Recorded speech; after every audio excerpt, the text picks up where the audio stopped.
How was the that media tour there in Sweden? Saw a lot of video of you. Yeah, sun was out like it always is in Sweden, so it was a good time, and it's nice. It was a nice little kickoff to the season. You can kind of feel everything around, like the media and stuff, kind of getting excited, getting ready for the season. How excited are you to have Charlie playing with you to start the season this year? Yeah, no, like I said, he's a big part of this team, this organization, and anytime you have Charlie on the ice or on the team, it's we're a better team. So super excited about that. How's it feel to be back out here? Obviously, a lot of your teammates, sort of an unofficial kickoff to the season. Yeah, no, it feels great. It's been a long summer, a little longer than we wanted. So but in a good way, it's been able to put some work in on the stuff that needed to get worked on, and so super excited to start playing some games here and get the training camp started. How was your foot? Oh, foot's good. Yeah, it took a little time to heal, but it's been. Like I said, I got a lot of time this summer, so I feel great, and nice to have all that sorted out and just focus on hockey. Well, what did you know for sure that it was broken? I don't know. Like I got a shot there against Detroit, and then obviously the puck is pretty hard, so it hurt.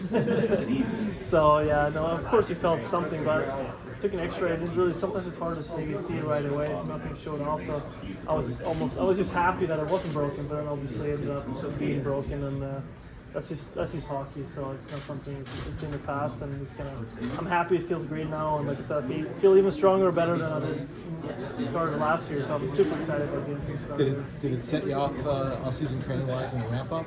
Yeah, but I don't know. I've trained for so long now. You kind of know. There's so many ways. As long as you know what's wrong, it's easy to train around it. So as long as you know it's going to get healthy at some point, it's pretty easy. So it was good coming into summer knowing that my foot had to rest a little bit. So. Like I said, my body feels great now, so it's been a good summer. I know you want to move forward, but just what was the biggest lesson you took from that loss in the playoffs? Yeah, no, it's a playoff. It's win or lose. It doesn't matter how you win. I think maybe learning to in those tight moments or those tight games with momentum and stuff, just finding ways to kind of stay composed and not let the game kind of go their way. Kind of keep dictating it and play the Bruins style of hockey that we've done all year. But playoffs is playoffs, and like I said, I think a lot of guys here learned a lot from that season. It was definitely not a waste of a season. It was a really good season. And I mean, you can use that as motivation. Right? Yeah, no, it's like any sit down is usually when you learn the most. And I think, like I told you guys, like it's body feels good. I've learned a lot from last season, like being around in Boston and being more settled in. So for me personally, I feel really excited about getting the season going. Yeah, because you guys are going to have a new captain this year. Yeah. What makes you a good captain here? A good captain, and for me, it's like I've been fortunate to be around some really good players, and obviously Bergeron is a super special player. Just a year and a half I've been around him. Learn stuff that some guys may learn in a lifetime. So super blessed to be around a guy like him. But I think a good captain for me is a guy that's himself, but also takes pride in leading and shows up every day and kind of shows by example. And I think there's different types of guys. I think a captain doesn't have to be exactly drawn up a certain way. I think you should be yourself and lead in the way that feels comfortable for you, but also you need to have a selfishness to take care of the group. And kind of, when things are tough, you want to be the guy standing up and going out there and leading everyone. In the defensive zone last year, as a group of defensemen, what did you feel was the strength in terms of executing what you and the coaches wanted you to do, the systems? Yeah, no, I look at our D squad. I think we have some really good players, and I think last season we took advantage of that, like using our strengths of a good, strong D core. I think it's going to be even more important this year that we step it up even more. I think we have a lot of guys that have a lot of potential to do even more, me included there, and so I'm super excited about that part.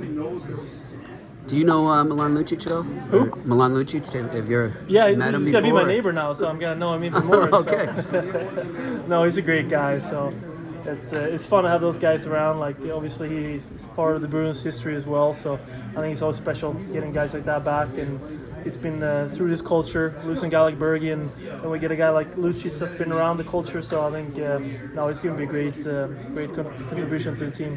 What's worse, him forechecking you in practice or seeing him a few times a year in a game? Yeah, I think he's been seeing most of my back when I played him. I don't think he can catch me, but no, he's a hell of a player. He works hard. He looks good out there. Looks strong. So super excited to have him in the locker room too. You can tell that he's comfortable around all the guys here. So super happy to have him on my side. Campus on the ice, Patrice and David were so good about coming back for pucks and helping you guys out. What did it mean to have those two available for you guys in the D zone? Yeah, no, like you can never, like Bergen and Kretsch, they're very, especially Kretsch, I think also is underrated how good he is defensively coming and helping out. So now it's two really good players, but it's an organization that always finds ways, and there's going to be opportunities for other guys to step up. And like I said, for the D-core here, I think it's a big opportunity for us to step up and just kind of show that we get even more too, and even without Bergen and Kretsch. We talked to Fabian yesterday. He said that you've been a big help in kind of integrating him.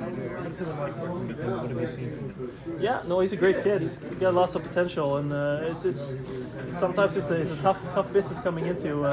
I came into Anaheim his age, and I didn't have all you guys putting microphones in my face. So it's a little more pressure, and I think it's a tough business. There's no really excuses for me to jump on that ice, and I think, like I said, he has so much potential, such a good player, so I just try to be there for him and talk through things, or if ever needs something, because I've kind of done what he's about to do. So. What's the biggest piece of advice you've given him?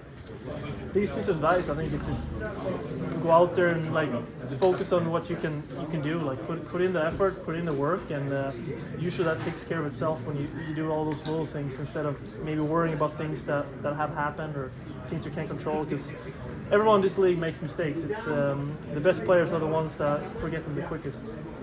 And do you know Bokers at all, Jesper? No, not really. Okay. Not really, but like all Swedes, if you meet a Swede overseas, you always like best friends. So. It's like the Irish. Yeah, exactly. Thanks.